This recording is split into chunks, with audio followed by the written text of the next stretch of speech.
నమస్తే, నా పేరు Shivaji. Welcome to our channel. Nallapareddy Prasanna Kumar Reddy arrest కాబోతున్నాడు అంటే అవునని అంటున్నారు న్యాయ నిపుణులు.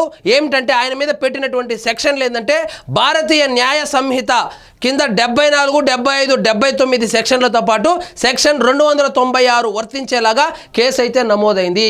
ఈ కేసు ఎందుకు పెట్టారో మీకు అందరికీ తెలుసు. ఈయన సోమవారం నాడు కొవ్వూరు శాసనసభ్యురాలైనటువంటి వేమిరెడ్డి ప్రశాంత్ రెడ్డి గారి మీద నోరు పారేసుకున్నారు. ఆమె రాజకీయ విమర్శ చేస్తే ఈయన వ్యక్తిగతంగా వెళ్ళి ఆమె మీద నోటికొచ్చినట్లు సభ్య సమాజం తలదించుకునేటట్లు ఒక మహిళను కూడా చూడకుండా నోరు పారేసుకోవడం జరిగింది.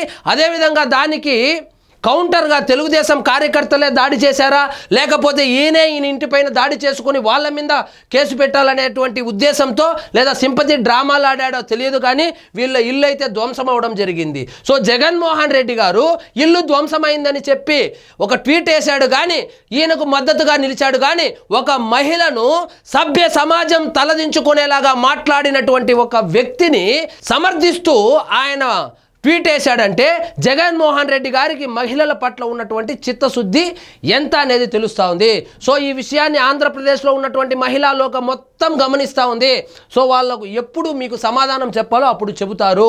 సో ఇక్కడ చూడండి, కొవ్వూరు ఎమ్మెల్యే వేమిరెడ్డి ప్రశాంత్ రెడ్డిపై అసభ్యకర వ్యాఖ్యలు చేసిన మాజీ ఎమ్మెల్యే నల్లపరెడ్డి ప్రసన్న కుమార్ రెడ్డిపై కొవ్వూరు పోలీస్ స్టేషన్లో కేసు నమోదైంది. ఈ కేసు నమోదైన తర్వాత ఈయన జిల్లా వదిలేసి ఎక్కడో హైదరాబాద్లోనో లేదా బెంగళూరు తలదాచుకుంటున్నట్లు కూడా వార్తలు అయితే వస్తా ఉంది. ఆయన మీద అయితే బిఎన్ఎస్ సెక్షన్ల కింద 74, 75, 79, 296 వర్తించేలాగా కేసులు అయితే నమోదు చేశారు. ఈయన చేసినటువంటి అనుచిత వ్యాఖ్యల పైన స్వయాన వేమిరెడ్డి ప్రశాంత్ రెడ్డి గారే ఎస్పీ ఆఫీస్కి వెళ్ళి ఏఎస్పీకి కంప్లైంట్ అయితే ఇచ్చి వచ్చారు.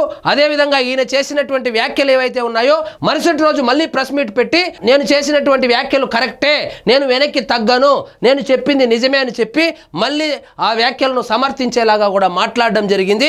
అదే విధంగా ఆంధ్ర రాష్ట్రం మొత్తము మహిళా లోకం మొత్తము నిరసనలు అయితే తెలియజేశారు. తీవ్రంగా ఈ విషయాన్ని అయితే ఖండించారు. కేసు అయితే బుక్ అయింది. ఏ క్షణానైనా ఈ నల్లపరెడ్డి ప్రసన్న కుమార్ రెడ్డి అరెస్ట్ అయ్యేటువంటి అవకాశాలు అయితే పుష్కలంగా కనపడుతోంది. ముఖ్యంగా సోషల్ మీడియాలో జగన్మోహన్ రెడ్డి గారి సతీమణి అయినటువంటి భారతీ రెడ్డి గారి మీద అనుచిత వ్యాఖ్యలు చేసినటువంటి కిరణ్ అనేటువంటి తెలుగుదేశం కార్యకర్త ఎవరైతే ఉన్నారో ఆయన్ని గంటల్లో అరెస్టు చేశారు. అదేవిధంగా ఈయన్ను కూడా అరెస్టు చేసి ఈయనకు కూడా చికెన్ కవర్ ఒకటి తగిలించి అరెస్టు చేసి ఈయన్ను కూడా శిక్షించాలని ఎక్స్పెక్ట్ చేస్తున్నారు. మరి కేసు అయితే బుక్ అయింది. ఈ కేసులో నల్లపరెడ్డి ప్రసన్న కుమార్ రెడ్డి ఖచ్చితంగా లోపలికి వెళ్తాడని కూడా న్యాయ నిపుణులు అయితే అభిప్రాయపడుతున్నారు. ఈ విషయం మీద నారా చంద్రబాబు నాయుడు గారి సతీమణి నారా భువనేశ్వరి గారు కూడా స్పందించారు. ఏమంటారంటే మహిళల పట్ల వైసీపీ నేతల ద్వేషాన్ని, వ్యతిరేక మనస్తత్వాన్ని ప్రసన్న కుమార్ రెడ్డి వ్యాఖ్యలు బహిర్గతం చేస్తున్నాయని సీఎం చంద్రబాబు సతీమణి ఎన్టీఆర్ ట్రస్ట్ చైర్మన్ భువనేశ్వరి గారు పేర్కొన్నారు.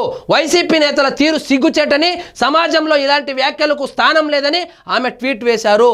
సో ఒక్క భువనేశ్వరి గారే కాదు, మొత్తం రాజకీయాలకు అతీతంగా, పార్టీలకు అతీతంగా అందరూ ప్రసన్న కుమార్ రెడ్డి చేసినటువంటి వ్యాఖ్యలు ఏవైతే ఉన్నాయో దాన్ని ఖండిస్తున్నారు. మరి సెక్షన్లు అయితే 4 సెక్షన్లలో కేసు అయితే పెట్టడం జరిగింది.